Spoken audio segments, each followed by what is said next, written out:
तृतीय वर्ष संस्कृत के विद्यार्थियों के प्रश्न पत्र द्वितीय के अंतर्गत हम श्रीमद् भगवद गीता के द्वितीय अध्याय का अध्ययन कर रहे हैं। पूर्व की कक्षा में हमने पढ़ा था कि अर्जुन को श्री कृष्ण उपदेश देते रहे हैं। इसी उपदेश के क्रम में आगे हम श्री कृष्ण द्वारा अर्जुन को दिए गए आगे के उपदेशों को अध्ययन करेंगे। श्री कृष्ण अर्जुन से कहते हैं कि आश्चर्यवत् पश्यति कश्चिद् एनम् आश्चर्यवद् वदति तथैव च अन्यः आश्चर्यवत् एनम् अन्यं शृणोति श्रुत्वा अपि एनं वेद न चैव कश्चित्।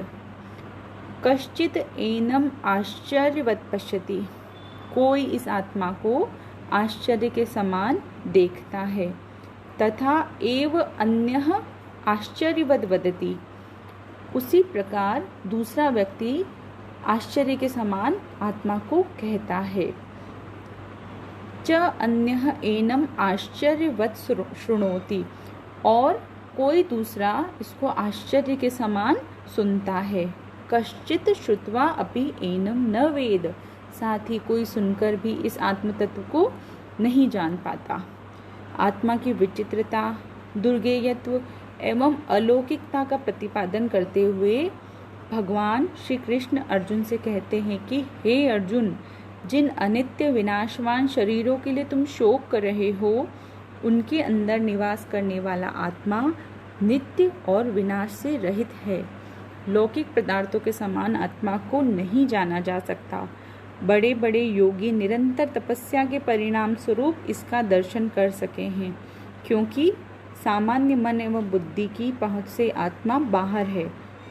किंतु जब व्यक्ति इस आत्मा के दर्शन कर लेता है तो वह आत्मज्ञानी इस अलौकिक अद्भुत आत्मा को देखकर आनंद से अत्यंत विस्मित हो जाता है, क्योंकि उसे उस स्वरूप के दर्शन हो जाते हैं जिसकी उसने परिकल्पना भी नहीं की थी। वह आनंद विभोर हो जाता है। इसके पश्चात वह तत्वज्ञानी अन्य आत्म जिज्ञासुओं से इस आत्मा के विषय में आश्चर्यपूर्वक वर्णन करता है। वस्तुतः आत्मा का साक्षात्कार कर लेने वाले आत्मज्ञानी को संसार का कोई भी पदार्थ ऐसा दिखाई नहीं देता जिसकी उपमा देकर वह इसका ज्ञान जिज्ञासुओं को करा सके। यह आत्म तत्व तो वस्तुतः वाणी तथा मन से अगोचर है। इसके अतिरिक्त दूसरे जिज्ञासु जो आत्मा के स्वरूप के विषय में जानने की प्रबल जिज्ञासा संजोए हुए हैं, ब्रह्मवेता तत्वज्ञानी से अत्यंत विस्मित होते हुए, रोमांचित होते हुए आत्म तत्व को सुनते हैं। साथ ही कुछ अज्ञानी ऐसे भी होते हैं जो सद्गुरु द्वारा बार बार बताए जाने पर इस रहस्य को, इस आत्म तत्व को नहीं जान पाते हैं। आगे श्री कृष्ण कहते हैं, देहि नित्यम अवध्यो अयम देहे सर्वस्य भारत तस्मात् सर्वाणि भूतानि न त्वं शोचितुम अर्हसि। हे भारत, हे अर्जुन, सर्वस्य देहे अयम देहि नित्यम, सभी प्राणियों के शरीर में यह आत्मा हमेशा ही अवध्य है। तस्मात्, इसलिए, त्वं सर्वाणि भूतानि शोचितुम न अर्हसि, इसलिए तुम सभी प्राणियों के विषय में शोक करने योग्य नहीं हो। हे अर्जुन, इस प्रकार सभी दिखाई देने वाले प्राणियों के नश्वर शरीरों में निवास करने वाला आत्मा महाप्रलय काल पर्यंत भी अवध्य ही है, अर्थात आत्मा का कोई वध नहीं कर सकता। इसीलिए पंच महाभूतों से निर्मित इन स्थूल दृश्यमान शरीरों के विनष्ट होने पर भी इसका नाश होना संभव नहीं है। अतः सामने खड़े हुए इन शत्रुओं के संभावित नाश को सोचकर तुम जैसे व्यक्ति के लिए शोक करना उचित नहीं है, अर्थात इनके वध की आशंका करके तुम्हारा दुखित होना लेश मात्र भी उपयुक्त नहीं है। अतः इस विषय में वास्तविकता से परिचित होने के बाद निश्चय ही तुम्हें युद्ध के लिए उद्यत होना चाहिए। प्रस्तुत श्लोक में श्री कृष्ण ने अर्जुन को ज्ञान योग का उपदेश प्रदान किया है। आगे श्री कृष्ण कहते हैं कि स्वधर्मम अपि च अवेक्ष्य च न विकम्पितुम अर्हसि, धर्माद् युद्धाश्रेयो अन्य क्षत्रियस्य न विद्यते। न स्वधर्म अवेक्ष्य, इसके अतिरिक्त अपने कर्तव्य को देखकर भी विकम्पितुम न अर्हसि, तुम भयभीत होने के लिए योग्य अर्थात समर्थ नहीं हो ही, क्योंकि क्षत्रियस्य धर्मात् युद्धात्, क्षत्रिय के लिए धर्म युद्ध से बढ़कर न श्रेयः विद्यते, अन्य कोई कार्य कल्याणकारी नहीं होता है। हे अर्जुन, यदि तुम आत्मा की नित्यता, शरीर की अनित्यता के विषय में जानने के बाद भी युद्ध करने के लिए तैयार नहीं हो, तो फिर क्षत्रिय होने के नाते अपने कर्तव्य का पालन करने की दृष्टि से इस समय तुम्हें अपने शत्रु के साथ युद्ध करना चाहिए। क्षत्रिय के लिए धर्म युद्ध से बढ़कर कोई भी कल्याणकारी कार्य नहीं है। क्षत्रिय का परम कर्तव्य है कि धर्म की रक्षा करे। तुम तो अपने धर्म का पालन करने की अपेक्षा धर्म से पलायन कर रहे हो। इस प्रकार का आचरण तुम जैसे क्षत्रिय के लिए शोभाजनक नहीं है। इसलिए तुम निर्भय होकर उत्साहपूर्वक अपने शत्रु के साथ युद्ध करो, क्योंकि क्षत्रिय का अभिप्राय है शतात् त्रायते इति क्षत्रिय, जो विपत्तिग्रस्त की रक्षा करे वही क्षत्रिय है। आगे के पद्य में श्री कृष्ण अर्जुन से कहते हैं, यदृच्छया च उपपन्न स्वर्गद्वारम अपावृतम सुखीनः क्षत्रियाः पार्थ लभन्ते युद्धम ईदृशम। हे पार्थ, हे अर्जुन, यदृच्छया उपपन्नम अपने आप प्राप्त हुए, च और अपावृतम खुले हुए, स्वर्ग द्वारम स्वर्ग के द्वार के समान, ईदृशम युद्धम इस प्रकार के युद्ध को, सुखीनः क्षत्रिया एव लभन्ते सौभाग्यशाली क्षत्रिय ही प्राप्त करते हैं। भगवान श्री कृष्ण अर्जुन को युद्ध के लिए प्रेरित करते हुए कहते हैं कि यह धर्म युद्ध तुम्हारे सामने सौभाग्य से स्वयं उपस्थित हो गया है, क्योंकि इसके लिए तुमने प्रयास नहीं किया है। तुम्हारी ओर से किए गए संधि के प्रस्ताव का तिरस्कार करके दुर्योधन की ओर से यह कल्याण मानो तुम्हारे लिए स्वर्ग का खुला हुआ द्वार है, क्योंकि इसके लिए तुम्हें बाध्य किया गया है। अतः यह तुम्हारी परीक्षा की घड़ी है। तुम्हें अपने प्राणों की परवाह किए बगैर इस धर्म युद्ध में शत्रु का सामना करना चाहिए। यदि इस धर्म युद्ध में तुम्हारे प्राण चले जाते हैं तो तुम्हें अवश्य स्वर्ग की प्राप्ति होगी। बहुत कम सौभाग्यशाली क्षत्रियों को इस प्रकार के स्वर्णिम एवं दुर्लभ अवसर प्राप्त होते हैं। अतः तुम्हें क्षत्रिय के लिए सर्वथा अनुचित इस शोक का परित्याग करके क्षत्रिय धर्म का पालन करते हुए कौरवों से युद्ध करना चाहिए। आगे श्री कृष्ण अर्जुन से कहते हैं कि अथ चेत त्वम इमं धर्म्य संग्रामं न करिष्यति, ततः सधर्मं कीर्तिं च हित्वा पापम अवापस्यति।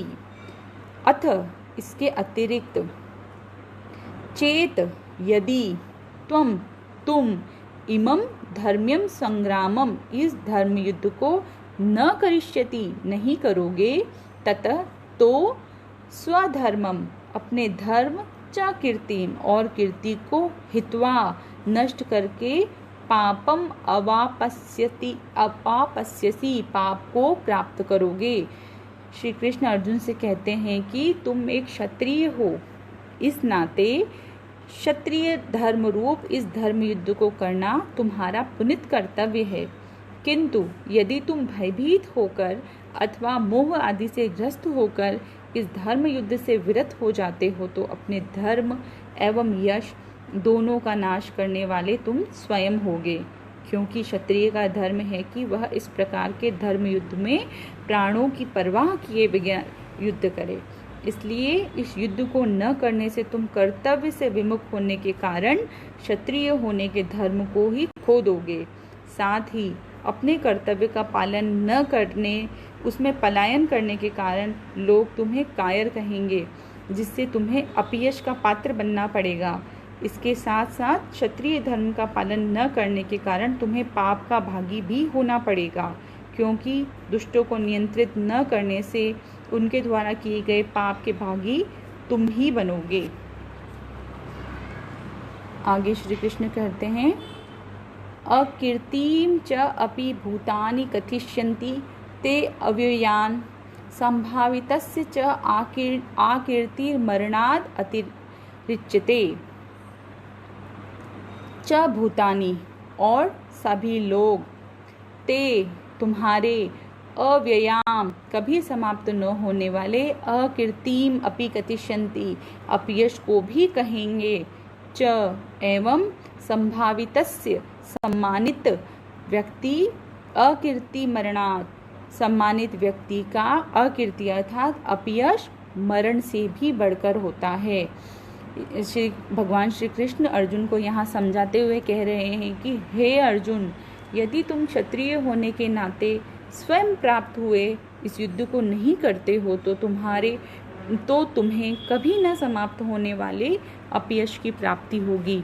यद्यपि तुम्हारी वीरता का यश अभी तक संपूर्ण संसार में फैला हुआ है, किंतु यदि तुम इस युद्ध रूपी कर्तव्य से विमुख हो जाओगे तो लोग तुम्हें कायर समझेंगे तथा आने वाले लंबे समय तक इस अपयश का लोग कथन करते रहेंगे, क्योंकि तुम्हारा अपयश का साक्षी इतिहास होगा।